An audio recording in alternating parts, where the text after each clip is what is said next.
ధర్మము అన్న మాటని అర్థం చేసుకోవడము అంటే భగవంతుడు ఎలా చెప్పాడో అలా జీవించడానికే ధార్మికమైన జీవితము అంటారు. భగవంతుడు చెప్పినట్టు జీవించడం అన్న మాట ఎందుకు వస్తుంది అసలు?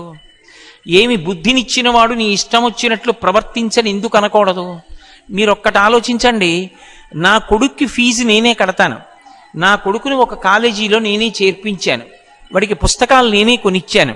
కానీ వాడికి 100 రూపాయలు జేబులో పెట్టి, ఒరే నువ్వు కాలేజీ నుంచి వచ్చేటప్పుడు ఎప్పుడైనా ఇబ్బంది ఏర్పడితే, హఠాత్తుగా నీకు ఏ బస్సు దొరకకపోతే ఏం బెంగ పెట్టుకోకు, 100 రూపాయలు ఇచ్చి ఆటోలో వచ్చి, లేదా నువ్వు పట్టుకెళ్ళినటువంటి క్యారేజీలో అన్నం తింటూ ఉండగా గిన్నె నీ చేయి తగిలి కింద పడిపోతే ఆకలితో ఉండకు, ఓ 20 రూపాయలు పెట్టి నీకు కావలసింది ఏదైనా తిను, పండో ఫలమో కొనుక్కుని అని నేను 100 రూపాయలు ఇచ్చాను. 100 రూపాయలు వాడికి ఇచ్చినప్పుడు ఆ 100 రూపాయలు వాడు ఎలా ఖర్చు పెట్టాలో కూడా నేను చెప్పాను. ఒకవేళ నేను చెప్పినట్టు వాడు ఖర్చు పెట్టకపోయి ఉండి ఉండవచ్చు, కానీ అది వాడు చేసింది మాత్రం ధార్మికమైన పద్ధతిలోనే, అది ఎక్కడ చెడు పని కొరకు కాదు అని నేను అనుకున్నాను అనుకోండి, అప్పుడు నేను వాడిని తప్పు పట్టను. నేను చెప్పిన పనులే కాకుండా వాడు హఠాత్తుగా కాలేజీకి వెళ్ళినప్పుడు మంచి పుస్తకం, ఇది మీరందరూ చదవవలసిన పుస్తకం అని తీసుకొచ్చి అక్కడ పెట్టారు, అందరూ కొనేసుకోవడంలో తెచ్చిన పుస్తకాలు అయిపోతున్నాయి. ఆ పుస్తకం 100 రూపాయలు, మళ్ళీ పుస్తకాలు ఇంకో నెల పోయాక వస్తాయన్నారు. 100 రూపాయలు పెట్టి నా కొడుకు ఆ పుస్తకం కొనేసుకున్నాడు. ఇప్పుడు నా కొడుకు తప్పు చేశాడా ఒప్పు చేశాడా అంటే, ఆ పుస్తకంలో ఏది ఉన్నది అది వాడు ఎందుకు చదవాలనుకుంటున్నాడన్న దాన్ని బట్టి నేను నిర్ణయిస్తాను. నేను చెప్పనిది కొనేశాడని కొట్టేయను వాడిని. వాడు కొనుక్కున్న పుస్తకం వాడికి అభ్యున్నతిని కల్పించేదనుకోండి, పరమాచార్య స్వామి వారి అనుగ్రహ భాషణముల సంకలనం అది. నేను పరమ సంతోషించి నా కొడుకుని కౌగిలించుకుంటాను. 100 రూపాయలు ఇచ్చిన నేను నా కొడుకు దాన్ని ఎలా ఖర్చు పెట్టుకోవాలో చెప్పాను. జ్ఞానేంద్రియ కర్మేంద్రియములనిచ్చి, మనసునిచ్చి, బుద్ధినిచ్చి, ఇంత శక్తిని మనుష్యునకు పెట్టినటువంటి పరమేశ్వరుడు వీటిని ఎలా వాడుకోవాలో చెప్పకపోతే నాశనం చేసేయడానికి ఒక్క ఇంద్రియం చాలు. ఒక్క కన్ను బాగా పనిచేసినందుకు ఒక జాతి నశించిపోతోంది. చూపుకి ఆకర్షింపబడుతుంది దీపపు పురుగు. దీపాన్ని చూసి అది తినే వస్తువు అనుకుని వెళ్ళి దీపం మీద వాలుతుంది, రెక్కలు ఊడి కింద పడిపోతుంది. అరే ఇన్ని పురుగులు కింద పడిపోయి మనం ఎందుకురా వాడడం అని ఆలోచించవు. వెళ్ళి వాలుతూనే ఉంటాయి, కింద పడిపోతూనే ఉంటాయి, కుప్పలు కుప్పలుగా పడిపోతాయి, రెక్కలు పక్కన పడిపోతాయి పురుగులు. తెల్లవారి లేచి కాకులు బల్లులు తినేస్తాయి. కన్ను బాగా పనిచేసినంత మాత్రం చేత ఒక జాతి అంతా నశిస్తోంది. చెవి లౌల్యమును పొంది ఉన్న కారణం చేత ఒక జాతి మొత్తం పోతోంది. లేడికి పాట వినడం అంటే ఇష్టం. అది లతా మంగేష్కర్ పాడిందా, ఎంఎస్ సుబ్బలక్ష్మి గారు పాడారా, దానికి అనవసరం. పాట వింటే చాలు. వేటగాడు చెట్టు మీద కూర్చుని కింద వలపన్ని చెట్టు మించి పాట పాడతాడు. పిచ్చిలేడి పైకి చూస్తూ పాట వినపడుతున్న దిశగా చెవి పెట్టి పరిగెత్తుకొస్తుంది. కింద ఉన్నటువంటి వలలో కాళ్ళు పడి కింద పడుతుంది. కింద పడడం ఏమిటి, కాళ్ళకి బలం ఉంటే లేచి పారిపోతుందని చెట్టు దిగి వచ్చినటువంటి వేటగాడు మొట్టమొదట దొంగ పెట్టి దాన్ని కాళ్ళ మీద కొట్టి కాళ్ళు విరిచేస్తాడు. ఇక ఆ లేడి పరిగెత్తలేదు. ఆ తర్వాత దాన్ని ఏం చేస్తాడన్నది నేను చెప్పక్కర్లేదు. కేవలం చెవికి లౌల్యం ఉంటే ఒక జాతి నశించిపోతోంది. నాలుకకి లౌల్యం ఉంటే ఒక జాతి పోతోంది. చాప కడుపు నిండా ఉన్నా సరే, చాప నీటి అడుగు భాగం నుంచి వెళ్ళిపోతుంటే ఒక చిన్న సూదిని ఉంచి దానికి ఎర పెట్టి వానపావుని కోసి ముక్క తొడిగి పైన పేకబెత్తం పెట్టి కర్రకి తాడు కట్టి లోపలకు వదులుతాడు చాపని పట్టేవాడు. అలా వెళ్ళిపోతున్న చాప కడుపు నిండుగా ఉన్నా ఒక్కసారి ఎర్రని కొరికి రుచి చూద్దామని కొరుకుతుంది. లోపల ఉన్న సూది అంగిట్లో గుచ్చుకుంటుంది. ఆ పైనున్న పేకబెత్తం నీటిలో ములుగుతుంది. చాప పడిందని గుర్తు ఎరిగి ఇలా అంటాడు. ఆ త్రాటితో పాటుగా చాప వచ్చి గట్టు మీద పడిపోతుంది. నీటిలోంచి బయట పడగానే కొట్టుకుంటుంటే దాని నోట్లోంచి ఆ సూది తీసేసి బుట్టలో పడేస్తాడు. కడుపు నిండుగా ఉన్నా కూడా ఒకసారి ఎర్రని కొరకాలనేటటువంటి భ్రాంతితో రసేంద్రియమునందు లౌల్యమును పొందినటువంటి చాపల జాతి అంతా అప్పటి నుంచి ఇప్పటి వరకు అలా నశించిపోతూనే ఉంది. ఇక వాసన, వాసన చేత భ్రమించి వాసన చేత లౌల్యమును పొంది నశించిపోతున్నటువంటి జాతి ఒకటి ఉంది. తుమ్మెద ఉంటుంది, అది పద్మంలో ఉండేటటువంటి మకరందం తాగడానికి వెడుతుంది. వెళ్ళి ఆ పద్మంలో కూర్చుని మకరంద పానం చేసేస్తుంది. కడుపు నిండిపోయింది, ఎగిరి వెళ్ళిపోవచ్చుగా. ఆ కేసరముల నుండి వచ్చేటటువంటి పుప్పుడి వాసన చూస్తూ ఎంత బాగుందో ఈ వాసనని పద్మంలో పడుకుంటుంది. కడుపు నిండా తేనె తాగిందేమో, తేనెకి మత్తెక్కించే గుణం ఉంటుంది, నిద్ర పట్టేస్తుంది. సాయంకాలం అవగానే పద్మానికి ముడుచుకునే లక్షణం ఉంటుంది, చంద్రోదయానికి ముడుచుకుంటుంది. ముడుచుకుంది కాబట్టి ఇప్పుడు అందులో ఉన్నటువంటి తుమ్మెదకి పైకి రావడం చేత కాక కొట్టుకుంటూ ఉంటుంది. సాయంకాలం అయితే నీళ్లు తాగడానికి ఏనుగులు వస్తాయి. వచ్చి సరోవరంలో ఉన్న పద్మం యొక్క తూడు తమ తొండంతో పెరికి బయట పారేసి తమ కాలితో తొక్కుతాయి. తొక్కినప్పుడు లోపల ఉన్నటువంటి తుమ్మెద ఏనుగు యొక్క పాద తాకిడికి మరణిస్తుంది. అంటే కేవలముగా వాసనాలౌల్యము చేత పద్మంలో పడుకుందామనుకునేటటువంటి తుమ్మెదల జాతి అంతా కూడా ముక్కు యొక్క తన్మాత్ర అయినటువంటి వాసనయందు లౌల్యమున్న కారణం చేత నశించిపోతోంది. ఏనుగుకి స్పర్శేంద్రియమునందు లౌల్యం. ఆడ ఏనుగు కనపడితే ఒకసారి ఇలా రాసుకోకపోతే అది ఉండలేదు. అందుకే పెద్ద గొయ్యి తవ్వి పుచ్చుకర్రలు పరిచి దాని మీద గడ్డి వేసి ఒక ఆడ ఏనుగు బొమ్మ పెడతారు మట్టితో చేసి. ఆడ ఏనుగు కనపడగానే దాన్ని ఒరుసుకుందామని వచ్చి ఒక్కసారి ఆ ఆడ ఏనుగుకి తన చర్మాన్ని ఇలా ఇలా రుద్దుతుంది. ఆ ఊగడంలో బరువుకి కర్రలు విరిగి గోతిలో పడిపోతుంది. ఇక దానికి ఆహారం పెట్టరు, నీళ్ళు ఇవ్వరు. అది శుష్కించిపోయి నీరస పడిపోతే ఆ పిచ్చి 4 చెరుకు కర్రలు పెట్టినటువంటి వ్యక్తి ఆ అంకుశాన్ని చేత్తో పట్టుకుని కుంభస్థలం మీద పొడుస్తుంటే తలలోంచి వచ్చిన పోటుకి భయపడిపోయి ఆ అంకుశం చూసినా మావటిని చూసినా భయపడిపోయి ఇంత పెద్ద ప్రాణి అతను ఏం చెప్తే చేస్తుంది. అంకుశం అంటే ఎంత భయం అంటే దాని ముందరి 2 కాళ్ల ముందు అంకుశాన్ని పెట్టి మావటి పక్కన కూర్చుంటాడు. తొండం ఇలా ఊపుతుంది, కాళ్ళు వెనక్కి ఆడిస్తుంది తప్ప ముందరి కాలు ఎత్తి మాత్రం అంకుశం మించి బయటికి వెయ్యదు. బయటికి వేస్తే అది పెట్టి తలలో పొడుస్తాడని భయం. తను కేవలం వేరొక ఏనుక్కి శరీరాన్ని రుద్దుకోవాలన్న కోరికకి స్పర్శేంద్రియ లౌల్యానికి ఏనుగు నశించిపోయింది. ఏనుగుల జాతి అంతా నశించిపోతోంది.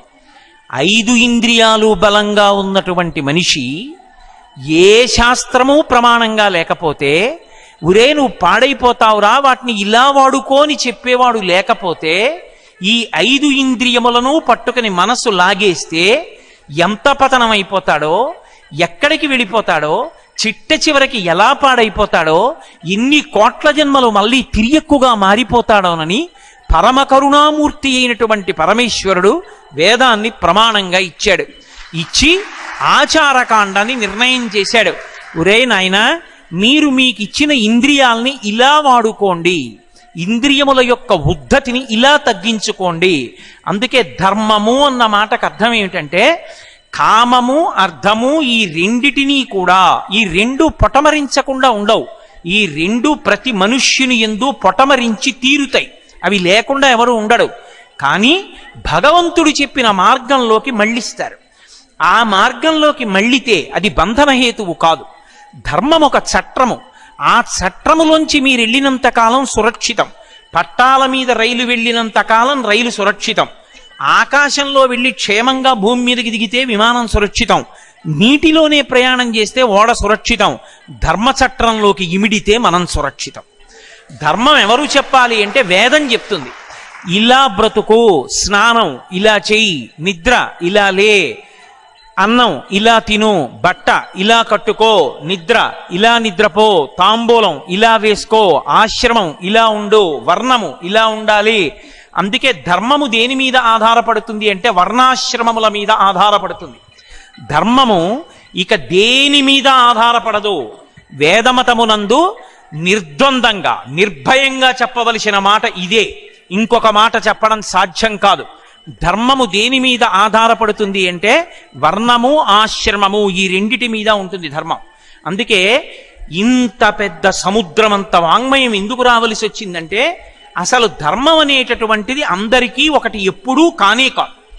నేను ఒక మాట చెప్పి ఇది ధర్మం అండి అన్నాను అనుకోండి, కానీ కాదు.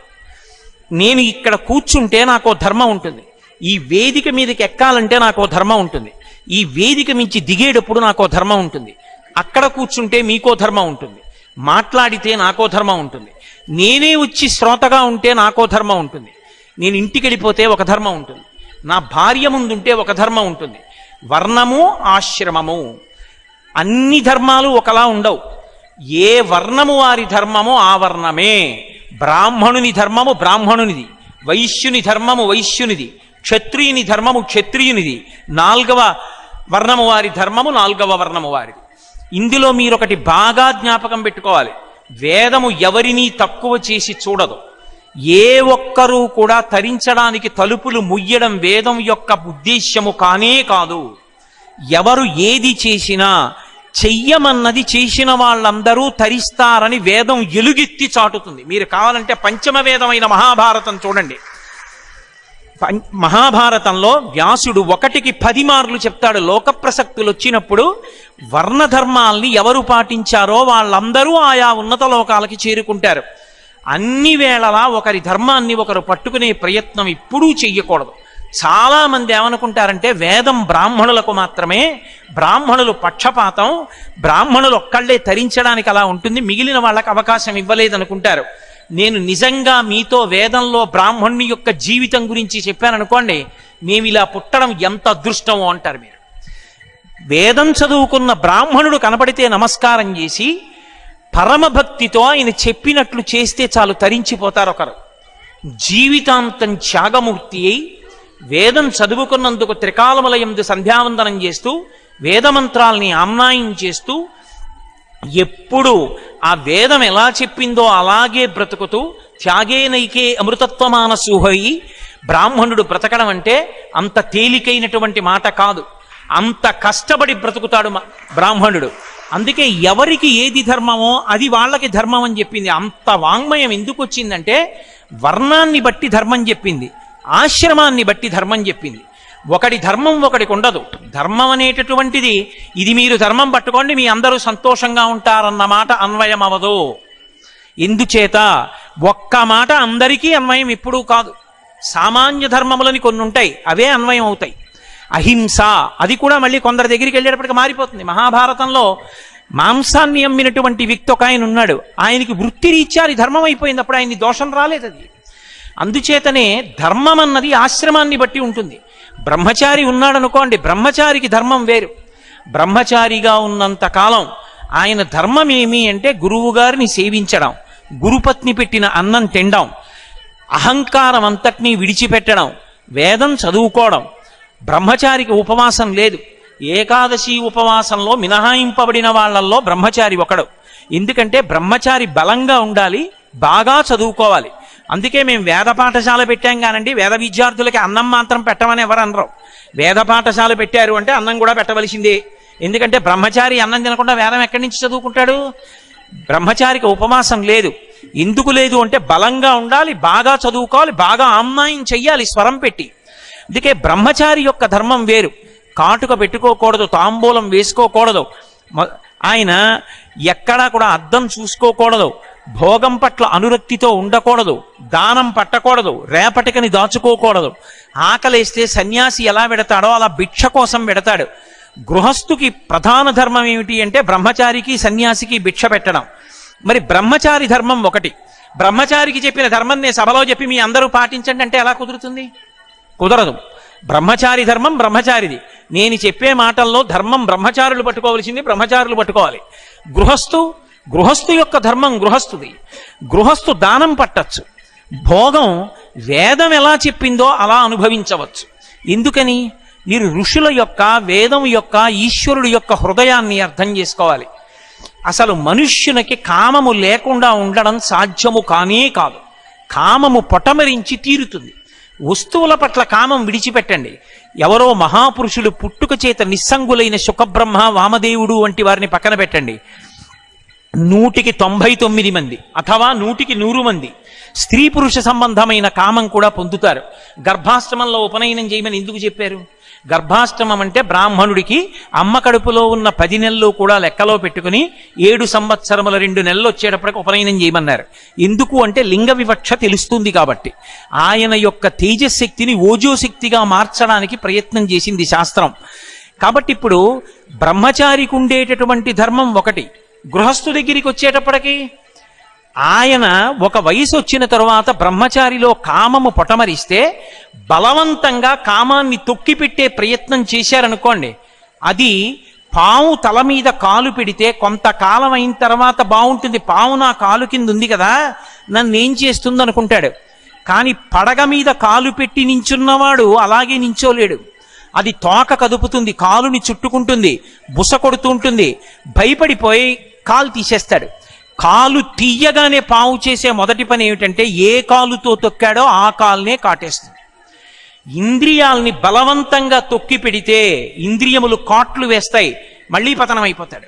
పతనం అయిపోకుండా ఉండడానికి ఆశ్రమము మార్పన్న కట్టు వేస్తారు, కట్టు విప్పరు. కట్టు మీద కట్టు వేస్తే కట్టు జారిపోతుంది. బ్రహ్మచర్యాశ్రమము మీదే గృహస్థాశ్రమం అన్న కట్టు వేస్తారు. వేస్తే ఇప్పుడు ఆమె ధర్మపత్ని, అంతేకాని ఆమె కామపత్ని కాదు. ఆమెను స్వీకరించి తన యొక్క కామం ఆమె యందు ఉంచుకుంటాడు. ఆమెతో కలిసి యజ్ఞం చేస్తాడు, ఆమెతో కలిసి యాగం చేస్తాడు, ఆమెతో కలిసి భోగం అనుభవిస్తాడు. దాని వలన అర్థం కలిగింది. పుత్రుడు పుత్రిక, ఆడపిల్ల పుట్టింది కాబట్టి కన్యాదానం చేసి దశ పూర్వేషాం దశాపరేషాం, మగపిల్లవాడు పుట్టాడు కాబట్టి ఆయనకి ఉపనయనం చేస్తే రేపు పొద్దున్న తండ్రి శరీరం పడిపోయిన తర్వాత గయాశ్రాద్ధం పెట్టి ఇంట్లో పూజా మందిరంలో మంగళహారతి ఇస్తూ గోత్రనామాలతో పూజ పరంపరాగతంగా నడిచేటట్టు చేస్తాడు. కాబట్టి ధర్మపత్ని వలన, ధర్మబద్ధమైన కామము వలన అర్థము కొడుకు కూతురు కలిగారు. గృహస్థుకుండేటటువంటి ధర్మం వేరు, బ్రహ్మచారి ధర్మం వేరు, మారిపోయింది. వానప్రస్థు ఆయన ధర్మం వేరు, సన్యాసి ఆయన ధర్మం వేరు. అందుకే మీరు చూడండి, బ్రహ్మచారికి కాని, గృహస్థుకి కాని, వానప్రస్థుకి కాని, సన్యాసికి కాని 4 ఆశ్రమాల్లో ఏ ఆశ్రమానికి కూడా ధర్మము నుండి మినహాయింపు మాత్రము లేదు. ఎవరికైనా సరే నిన్ను ధర్మం నుంచి మినహాయించేశాం, నీకు ధర్మం అన్వయం అవ్వదు అనేటటువంటి ఆశ్రమము మాత్రము ఉండదు సనాతన ధర్మంలో. అందరూ ధర్మాన్ని పట్టుకోవలసిందే. సన్యాసి కాషాయం కట్టుకున్నా ఆయనకో ధర్మం ఉంది. ఆయన అగ్నిహోత్రం చేయకూడదు, అగ్నిహోత్రం మీద తన కొరకు అని వండుకోకూడదు, భిక్షావందనం ద్వారా వచ్చినటువంటి అన్నాన్ని మాత్రమే తినాలి. అగ్ని సంపర్కాన్ని విడిచిపెట్టేశాడు కాబట్టి ఆయన శరీరం పడిపోయిన తరువాత శరీరాన్ని కూడా అగ్ని సంస్కారం చేయరు. భూమిలో పెట్టి దాని మీద తులసి కోట పెడితే బృందావనం, శివలింగం పెడితే అధిష్టానం. అంటే సన్యాసికి కూడా ధర్మం ఉంది. సన్యాసి వాహనం ఎక్కకూడదు, సన్యాసి కేవలము పాదచారి అయి తిరగాలి. పీఠాధిపతి అయి పీఠ పరంపర, పీఠంలో ఉండేటటువంటి వైభవం అంతా వెనక ఏనుగులు, గుర్రాలు, ఒంటెలు వస్తున్నా సరే తాను శిష్యులు మోసిన పల్లకీలో కానీ కాలి నడకన కానీ వెళ్ళాలి తప్ప వాహనం ఎక్కి సన్యాసి ఎన్నడూ తిరగరాదు. అది సన్యాసికి ప్రధాన ధర్మం. చాతుర్మాస్య వ్రతం చేయడం సన్యాసికి ప్రధాన ధర్మం. ఇవి నేను విడిచిపెడతాను అన్నప్పుడు సన్యాసాశ్రమ ధర్మాన్ని అనుసరించినట్లుగా చెప్పడం చాలా కష్టం అవుతుంది. ధర్మము ధర్మమే. ఏ ఆశ్రమంలో ఉన్న వాళ్ళైనా ఆ ఆశ్రమానికి సంబంధించినటువంటి ధర్మాన్ని పాటించవలసిందే. అన్ని ఆశ్రమాల్లోకి సర్వోత్కృష్టమైన ఆశ్రమం ఏది అని అడిగారు. రామాయణం చెప్పినా, భారతం చెప్పినా, భాగవతం చెప్పినా అన్ని ఆశ్రమములలోకి గొప్ప ఆశ్రమం ఏది అంటే గృహస్థు యొక్క ఆశ్రమం. ఎందుచేత అంటే గృహస్థ అనేటటువంటి వాడు లేనినాడు బ్రహ్మచారికి అన్నం లేదు, సన్యాసికి భిక్ష లేదు. అసలు ఇంతమందికి భిక్ష పెట్టి సన్యాసి వైరాగ్యం వచ్చి శరీరం ఉంటే ఉంది, పడిపోతే పడిపోయిందని బతుకుతాడు. బ్రహ్మచారి ఎవరో పెట్టిన అన్నంతో వేదం నేర్చుకుంటాడు. గృహస్థు 10 మందిని పిలిచి ఆతిథ్యం ఇచ్చి పంచయజ్ఞములు చేసి సమాజం నిలబడేటట్టు చేసి తను తరించేవాడు గృహస్థు. అందుకే గృహస్థాశ్రమ ధర్మము అన్ని ధర్మములలోకి గొప్పది. ధర్మంలో బాగా కిందకి రావడానికి అవకాశం అందుకే గృహస్థుకి కల్పించారు. ఎందుకు కల్పించారు అంటే మీరు వేదం స్పృశించినటువంటి అంశం ఉండదు. బట్ట కట్టుకోవడం దగ్గర నుంచి స్నానం వరకు స్పృశిస్తుంది. స్నానంలో గృహస్థు దగ్గరికి వచ్చేటప్పటికి ఒకవేళ నువ్వు చన్నీటి స్నానం చెయ్యలేకపోతే తలమించి నీళ్లు పోసుకోలేకపోతే విభూతి ఒంటి మీద చల్లుకో, చాలు, నీ స్నానం అయిపోయినట్టే. నువ్వు సంధ్యావందనం చెయ్యలేక మృత్యుశయ్య మీద ఉంటే నీ కొడుకు సంధ్యావందనం చేసి నోట్లో తీర్థం పోస్తే సంధ్యావందనం చేసినట్లే. అంటే ధర్మం నుంచి మినహాయింపు ఇవ్వలేదు. ధర్మంలో ఆచరణమునందు గృహస్థుకు ఉండేటటువంటి కష్టాన్ని దృష్టిలో పెట్టుకుని కొంచెం కిందకెళ్ళడానికి అవకాశం ఇచ్చింది. ఒకరోజు ఏ కారణం చేతనో సంధ్యావందనం చేయడం కుదరలేదు. సంధ్యావందనం చేసేవాడికి చెప్పి వెళ్ళవచ్చు, అయ్యా మీరు అర్ఘ్యం ఇచ్చిన జలం ఉంచండి నేను వస్తానని చెప్పి వెళ్ళి అర్ఘ్యం ఇచ్చిన జలాల్లోంచి తీర్థం పుచ్చుకుని అప్పుడు తన అన్నమో పలహారమో తినచ్చు. అప్పుడు సంధ్యావందనం చేసినట్టే. ఎందుకు ఇచ్చింది గృహస్థకి మినహాయింపు అంటే గృహస్థు అనేకమైన ఒత్తిడుల మధ్య ఉంటాడు. అందుకే ధర్మాన్ని అంత కఠినంగా పట్టుకోమంటే అవకాశం ఉండొచ్చు, ఉండకపోవచ్చు. కానీ అన్నీ వదిలిపెట్టేసి నీ ఇష్టం వచ్చినట్టు తిరిగని మాత్రం వేదం ఒప్పుకోదు.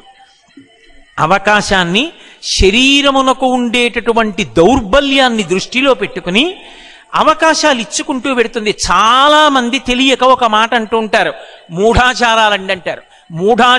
మూఢాచారాలని చెప్పినటువంటి వాళ్ళందరి యొక్క కోరిక ఏమిటంటే ఆవుని చంపేయాలి కాబట్టి, ఆవుని చంపేస్తున్నామంటే బాగుండదు కాబట్టి దానికి కుక్క అని పేరు పెట్టి కొట్టడం. కుక్క అని పేరు పెడుతున్నాం కనుక ఆవు అని తెలిసి కుక్క అంటూ కొట్టి ఆవుని చంపడం ఎటువంటిదో, వేదం చదవకుండా, రామాయణ భారత భాగవతాలు చదవకుండా, వేద ధర్మం ఎంత గొప్పదో తెలుసుకోకుండా, వేదము మౌఢ్యము, ఇది మూఢాచారమని మాట్లాడడం కూడా అంతే దారుణం. ఆవుని చంపి కుక్కని చంపానని చెప్పడం ఎంత తప్పో, వేదం చదవకుండా మూఢాచారం అని చెప్పడం అంతే తప్పు. వేదం ఎక్కడా కూడా మీరు ఇలాగే చేసి తీరండి, ఇలా చేయకపోతే పాడైపోతారు అందం, ఏ భూమికలో ఉన్నవాడైనా చెయ్యడానికి అవకాశం ఇస్తుంది. ఆచారకాండ మనసుని శుద్ధి చేయడానికి పనికొస్తుంది. అందుకే మీరు ఏది పట్టుకోవడానికి ఎంత ఏ స్థితిలో ఉన్నారో చూస్తుంది.